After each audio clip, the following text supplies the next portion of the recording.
আসসালামু আলাইকুম। দেখুন, আপনারা রোপণ করেন উন্নত জাতের কমলা, মাল্টা গাছ, কিন্তু সেটা পরবর্তীতে হয়ে যায় জাম্বুরা গাছ। এটা কেন হয়? এটা কি নার্সারির মালিকরা আপনাদের সাথে ঠকায়? নাকি এটা আমাদের ভুলের কারণে হয়? এটা আসলে আমাদের কিছু ছোটখাটো ভুলের কারণে হয়। সেটা হচ্ছে দেখুন, যেখানে গ্রাফটিং করা থাকে সেটাকে বলা হয় গ্রাফট ইউনিয়ন। এর নিচে কিন্তু জাম্বুরার ডাল থাকে। কারণ জাম্বুরার গাছের উপরেই বিভিন্ন উন্নত জাতের কমলা, মাল্টার গ্রাফটিং করা হয় বা কলম করা হয়। তো এই কলম করার নিচ থেকে যত ডাল বের হয় সেগুলো কিন্তু জাম্বুরার ডাল হয় এবং এই ডালগুলো যখন বের হয় দেখুন এই গাছের মতো প্রচুর মোটা ডাল বের হয়। এত সুস্থ সবল সুন্দর ডাল দেখে কিন্তু আমরা এগুলো রেখে দিই। তখনই আসল ঘটনাটা ঘটে এবং বিপদ হয়।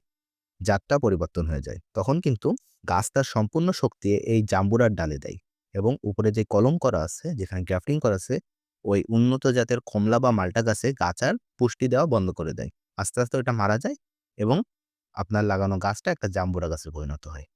অবশ্যই এটা খেয়াল রাখবেন যে কোথায় গ্রাফটিং করা হয়েছে, কোথায় কলম করা হয়েছে, কোথায় জোড় আছে। ওর নিচ থেকে যত ডাল বের হোক, যত সুন্দর ডালই বের হোক না কেন, সব ডাল কেটে দেবেন। একটা ডালও রাখা যাবে না। রাখলেই কিন্তু আপনার গাছের জাতটা পরিবর্তন হয়ে যাবে, গাছটা নষ্ট